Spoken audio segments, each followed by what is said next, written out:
here to ruin your good time. This time we're talking about the symbolism of the closing ceremony. We saw the dystopian alternative reality with a fallen spirit named the Golden Voyager. The directors said this character is based on the Voyager mission Golden Records we sent to our alien overlords back in the 70s. Voyager was the mission that confirmed we had the hexagon on the pole of Saturn, just like we saw on the Olympics medals. Illuminate confirm all day. President Jimmy Carter told the aliens that we hope to join the galactic civilizations. Speak for yourself, brother. I'm staying right here in the good old US of A, where we won all the medals because we are literally the best at everything. If you listen to my full 30-minute podcast episode, you'll hear the breakdown of the occult basis for the Voyager Golden Records, because it's rooted in ancient astronaut theory nonsense going back to Konstantin Tsiolkovsky, which influenced the Ancient Aliens movement with Eric von Daniken, Jack Parsons, and Werner von Braun. They played the Hymn to Apollo track, which once again confirms our first Olympics opening ceremony theory about the pagan gods Apollo and Osiris, because it's all about the worship of the intellect. This is the Luciferian world religion. At the beginning of the closing ceremony, the announcers told us the Golden Voyager is searching for the lost Olympic spirit. This is the lost word of Freemasonry, which is exactly what we talked about for the opening ceremony show, which you can catch on my free podcast feeds or even my YouTube channel now. But no ritual would be complete without the world's second greatest actor, Tommy Salami, jumping off the roof to get the flag and bring it back to LA. Tommy Salami. Snoop Dogg. Good thing the Golden Record is already deep in space and we didn't have a chance to add this year's Olympic ceremonies to it, because our application to the Galactic Federation would have been instantly revoked. So yeah, guys, I think it's pretty obvious now that they are trying to open a portal at CERN. Is it to hell? I don't know. But definitely somewhere. I mean, Nike seems to think so. I mean, let's watch Nike's new commercial about CERN. Yeah. So this commercial not so subtly starts off in Geneva, Switzerland, the location of CERN. And we have two pretend scientists, much like the actual pretend scientists over at CERN, argue about who's a better soccer player, or football player as the world calls it. And yeah, hijinks ensue as they open up portals to the past in the multiverse of football or something. Yeah, just watch this. Yeah, we get clone players, we get a cartoon player who turns into a demon. It's interesting. And yeah, so what is going on? This is science, right? Nike might want to consider letting go whoever approved this commercial, because I don't think anybody is buying a pair of Nike CERN 11s. Apple is spying on us, and I have proof. Okay, so get out of your app that you're going to go in and you turn off the TV. Okay, the TV's off. So this thing right here, this remote, is still recording. Look, ready? Yap, yap, yap. Yap, yap. Super government. Okay. Now watch. I'm going to turn on the TV. TV was off. I just turned it on. So, would it have been hearing what I was saying? Just watch.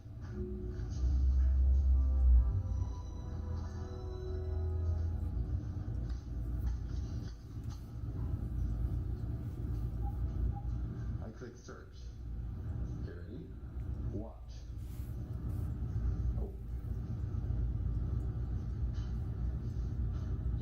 Yep. Super girlfriend. I'm gonna turn off the TV. So what happened?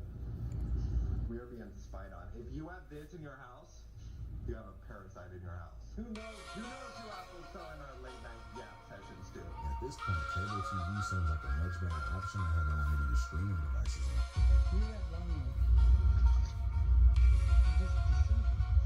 They just disintegrate.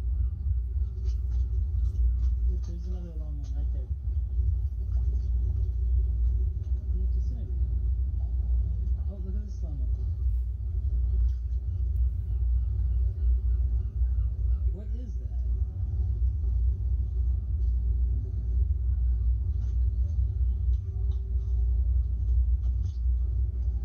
They're everywhere. Hold on. Oh, so this. Look at that guy. See that guy?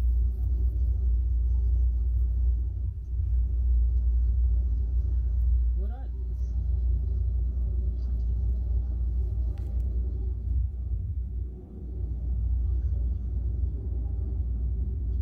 I'm not sure if this is a worm storm that just has the ability. And what does this actually mean? A few days ago, a 7.1 earthquake hit Japan's southern coast. And while it didn't cause any major damage, it did hit the edge of a seismically active area called the Nankai.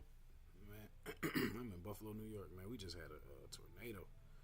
Downtown Buffalo, hit other areas too, but man, it's crazy. Trees, top of store buildings. It was crazy, man. It was wild. Somebody told me they done been through tornadoes here, but I had never, since I've been alive, I ain't never seen nothing like that. And if it was just like a bad storm. It wasn't like too crazy. Trough. This stretches all the way from central Japan to the boundary of Kyushu Island in the south. For decades, people in Japan have been warned about the big one happening at some point in the Nankai Trough. Big earthquakes in this area tend to strike every 100 to 150 years. Last one was in 1946. So how big is the big one? Well, according to the Meteorological Agency, it's a magnitude 8 to 9, with a subsequent huge tsunami. For context, the one which struck the northeast in 2011 was a magnitude 9. It triggered a massive tsunami, a nuclear disaster, and nearly 20,000 people. Now, the Nankai Trough is a heavily populated area, so a mega earthquake there is estimated to be much more.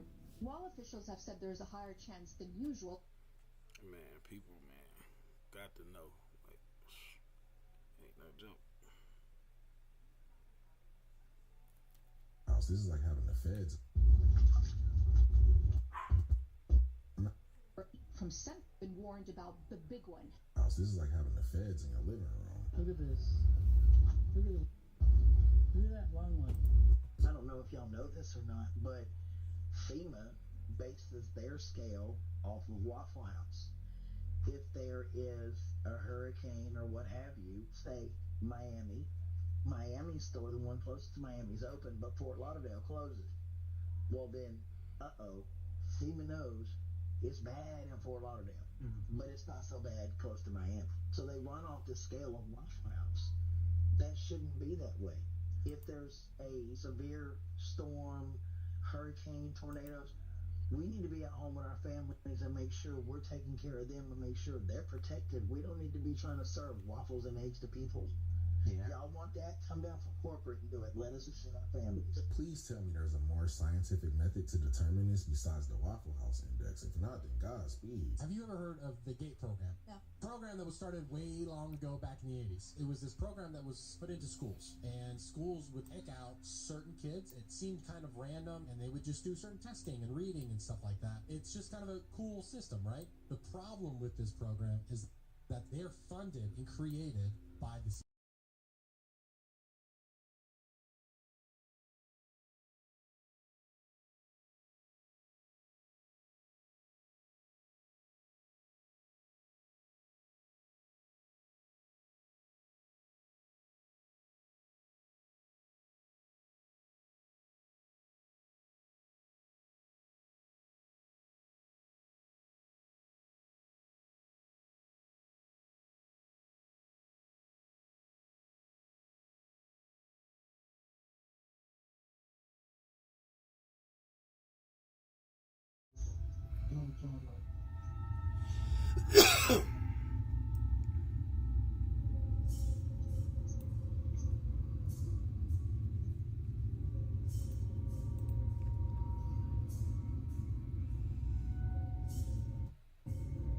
Somebody must have said her ultra trigger word. That was the Al Roker glitch. We need to recognize that the technologies being called AI now are reliant on mass surveillance. They require huge amounts of data to train and tune these AI models like GPT, and then they require more data to input into those models, whether it be personal data that the models use to make a decision or prediction about us, or whether it be the prompts that we enter into systems like ChatGPT. So I think we need to be very cautious with the AI narrative, where we are being led to confuse mass surveillance with intelligence, and by doing so, initiate these corporate technologies into the core of our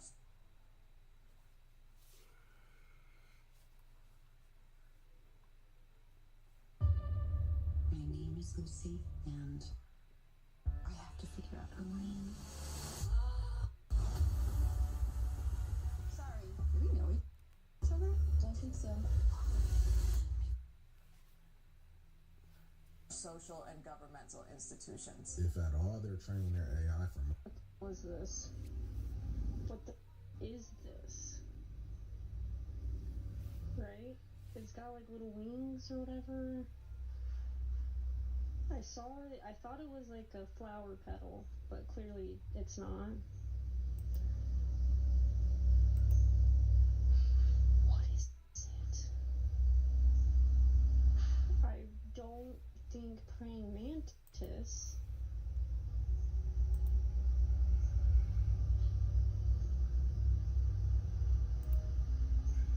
So if anyone's got a clue, I'm very invested in finding out what that is. Get off me. If anybody knows what type of insect this is, please let us know, because it looks like she just found Tinkerbell. Do you care to share any predictions? The coming lottery numbers are... we've done so many jokes over the many seasons that we've been on the air that eventually we're going to get something right. We always predict, what is the most, predict. We always write jokes of the things that are supposed to be the most absurd possibility, and it turns out that that's the way the world is these days, so...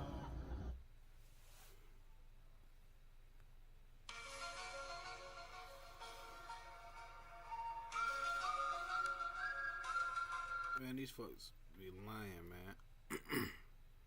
He know damn well they know that they playing with something that's telling them, and they throwing it in people's face, man. So what's up with all the underground bunkers and I don't even want to talk about that because I ain't trying to get flagged. But man, people know what's going on, man.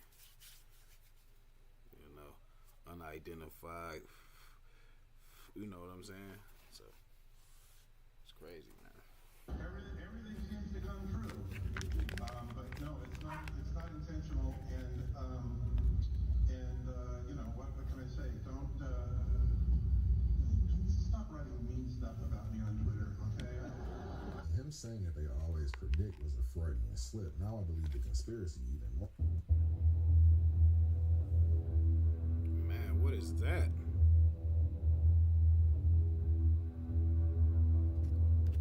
Correct me if I'm wrong, but I'm pretty sure this is Immortality and divinity, or I'll try to be superhumans. Is that actually happening? Yes, in places like Silicon Valley, equality is out, but immortality is in.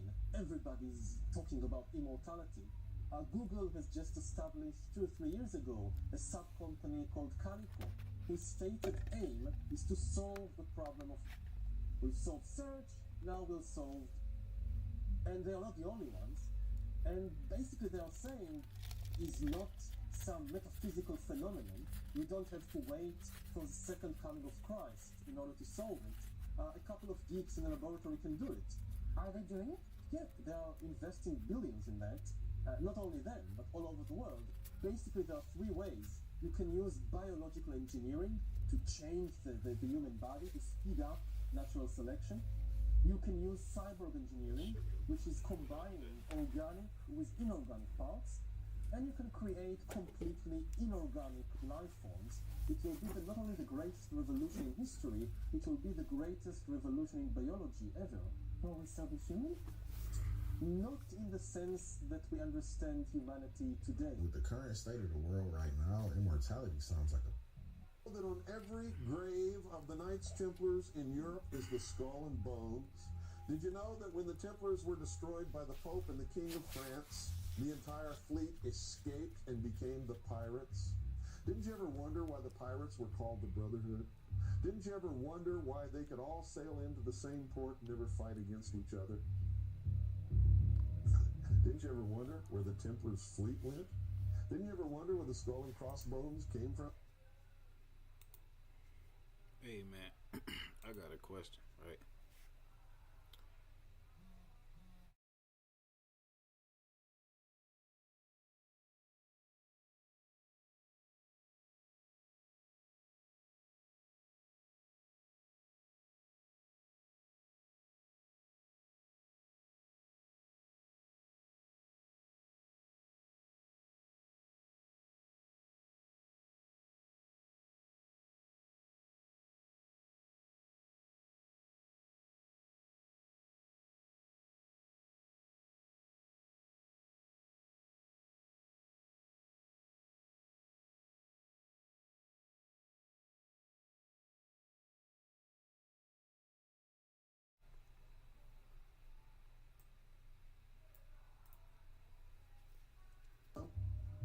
ever wonder why the Russell Trust at Yale University is called the Skull and Bones?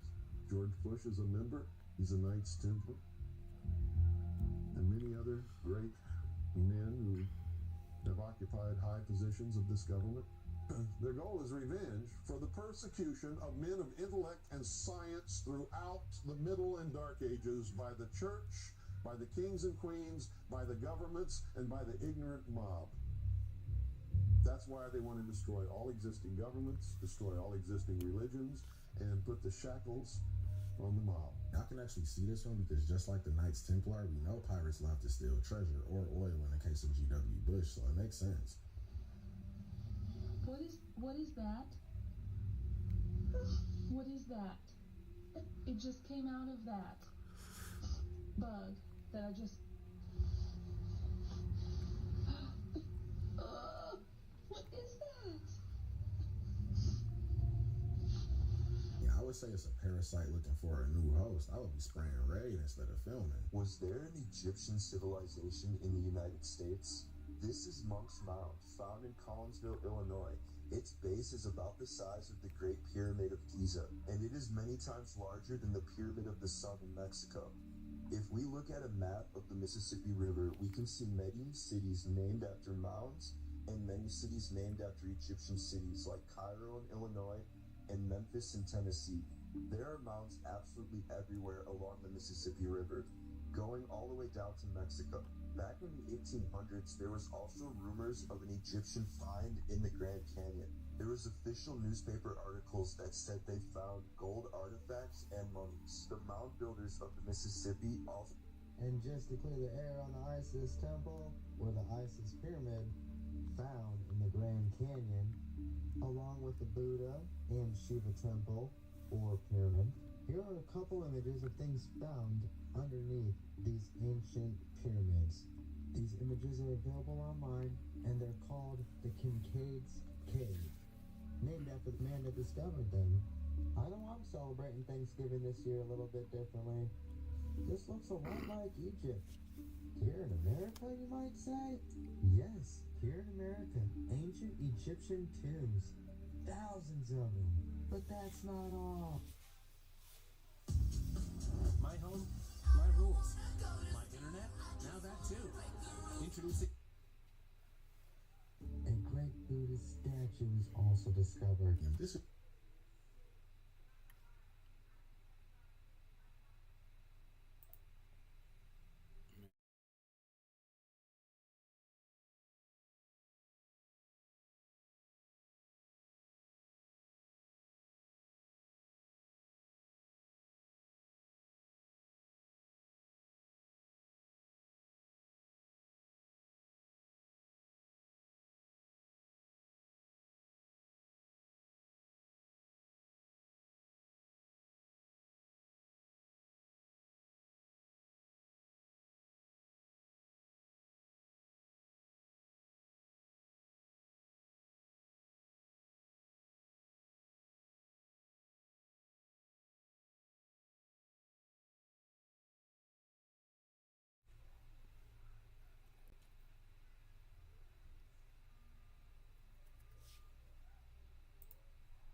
is true, and they really pulled off one of the biggest. Only owl in Bohemian Grove, but I was wrong. Before I show you the second owl, you need to understand that everything we heard about Bohemian Grove was a lie. The 30 feet camp. The Hillbillies, they're the biggest one, right? The band is the biggest. Band. Yeah. When I found the secret documents about Bohemian Grove that are only for the Grove members, the biggest camp is Aviary Camp. It has 116 members, but the band camp has only 68 members, and there are 120 camps according. Now check this. The new production facility is partially built into the hillside to reduce the space those functions took on the stage floor. If we look at the map, the hillside is here, so definitely the stage of the owl is somewhere in this area. However, our hero dancer one on the owl in this area, and this new owl looks small compared to the old one. They were working on the Grove project since 2017, and the project was completed in July 2021, and they are expecting that would make this stage be effective for at least another 50 years. I had no idea that Bohemian Grove was pretty much Illuminati. If you mean these others? If you read the fine print, you gave away your DNA for the purposes of, creating research. Yeah. Big pharma. Is the CIA and other intelligence organizations working directly with these companies to limit what information they put back out to the populace? I don't know. I don't know that. That's why I mentioned Cosmos ID, because there's a company involved in the human genome, involved in bioinformatics, involved in DNA, and then you look at the company, and then you look at who are the consultants to that company. It's a who's who of IC officers. And the company was started by somebody from the National Science Foundation. And so if you go back to FOIA and you go back to National Science Foundation and you research who these people are, all of a sudden you go, oh my gosh, these guys are really well connected. In fact, one of the officers was CEO of EG&G. EG&G was the parking lot where Eric W. Davis allegedly had his conversation with Admiral Wilson. He went to the EG&G facility in North Las Vegas. And the guy who was the CEO of that company, who is the operations maintenance contractor at Area 51, is part of the scientific consultation team for Cosmos ID. If you sent your DNA off to 23andMe, you better be on your best behavior.